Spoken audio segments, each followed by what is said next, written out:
How's it going, everyone? The PlayStation Plus monthly catalog titles for the month of, it's February. Okay, February. Sorry, guys. Sometimes these months all blend in together for me. The month of February, the games have just been revealed, and we will go over it.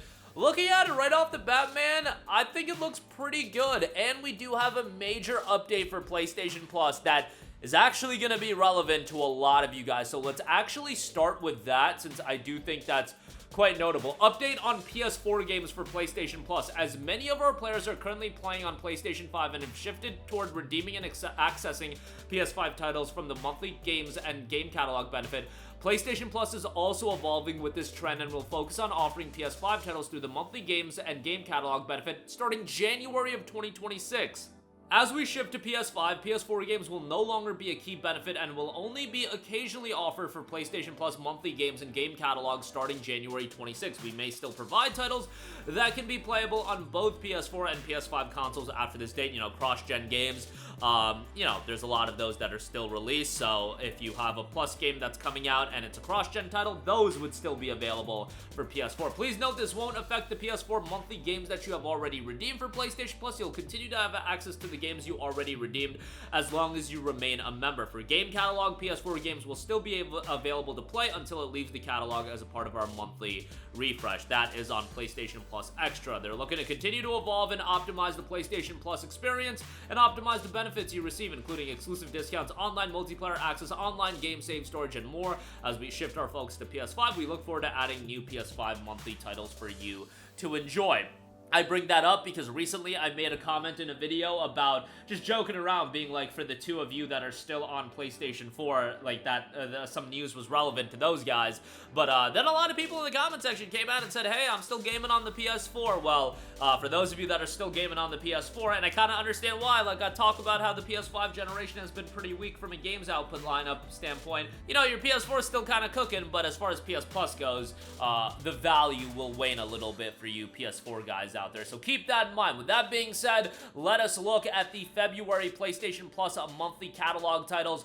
Payday 3. Now, Payday 3 was a very, very mediocrely received game back when it came out. However, they have been doing a lot of updates for the game, and it has gotten much, much better. I haven't played it since one of the major updates dropped recently, but man, from launch, it has added a lot of stuff, and it is a much more refined experience. Revel in the thrill of a perfectly planned and executed heist in this high-octane co-op FPS experience for up to 4 players online. Step out of retirement and back into the life of crime in the shoes of the Payday gang, the envy of their peers, and the nightmare of law enforcement wherever they go. Several years after the crew's reign of terror over Washington, D.C. has ended, they assemble once again to deal with the threat that roused them out of early retirement. Payday is a game that is very much incentivized to be played cooperatively. You want to play with a group of friends, and the fact is it's available on PlayStation Plus, so all of your friends that are PlayStation Plus subscribers are going to have access to it, so a good time to potentially jump in together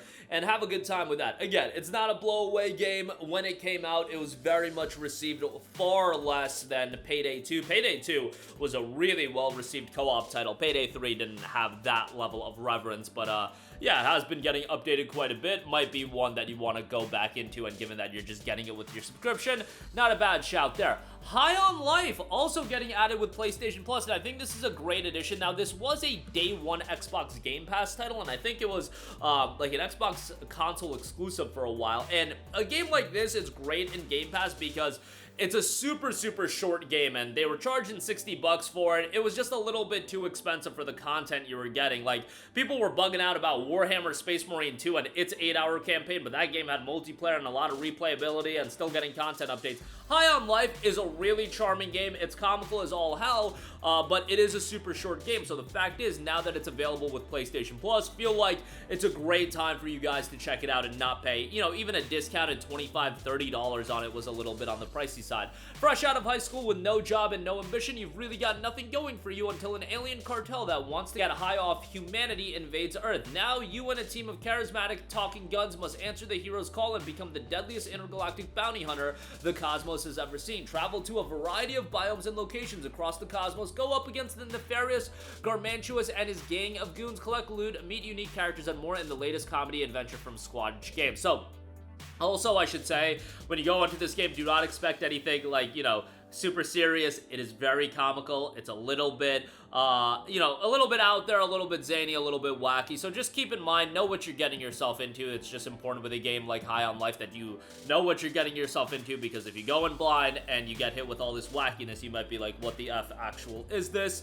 But yeah, fun time and a fairly short game that you could literally play over the course of a weekend, finish it, move on to the next game, and sometimes we need a game like that. So definitely a decent pickup there, or rather a decent addition to your library. And then lastly, PacMan World Repack. In the 2004 remake of the original PlayStation platform with improved UI, fine-tuned mechanics, and updated visuals, Pac-Man arrives home on his birthday to find the ghosts have kidnapped Pac-Man's family and friends and ruined his party. Off to the rescue, Pac-Man sets out to Ghost Island, dodge ghosts, solve environmental puzzles, rescue the Pac-Fam, and more in this platforming adventure. Play a collection of 3D mazes in maze mode, clear quest mode to unlock the original Pac-Man games in the original mode as well. So if you're into Pac-Man, a lot to sink your teeth into there as far as that's concerned. So I actually think February is not that bad of a lineup. Payday 3, while it did have a mediocre reception, it's a co-op game, all your buddies are gonna have it, and it has gotten a lot of content updates, so, hopefully you'll have a better time on it than people did at launch. High on Life, I think, is an excellent addition,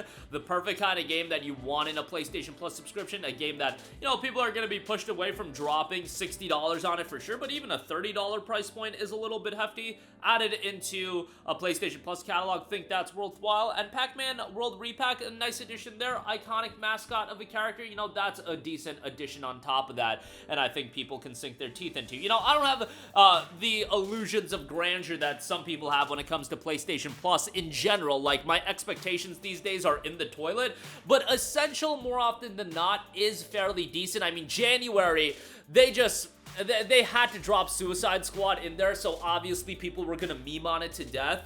But, you had Need for Speed, you had Stanley Parable, but January was one of the weaker outings for PS Plus. February, I don't think, is anywhere near as bad, and I think you have a little bit of depth. And yes, Payday 3 may be on the reception scale of Suicide Squad, but I think you can have some fun with it. I think the fact that they have dropped a lot of updates will make you enjoy it a little bit more. And again, you got value when it comes to High on Life and Pac-Man World Repack. I actually think this is a solid month, all things considered. And for my expectation levels, I would say that this is a W. But maybe you guys disagree. Let me know all of your thoughts. And remember, if you are on PlayStation 4, don't worry too much. You'll still be getting PS4 titles, throughout the year until 2026. But January of 2026, hopefully, you can upgrade by then. You don't gotta get a PS5 Pro, but a base PS5, even with PlayStation's absolute dog crap first-party output, I still think is very much worthwhile, because the third parties are still doing good work. I mean, there's great games coming out. Phantom Blade's gonna come out.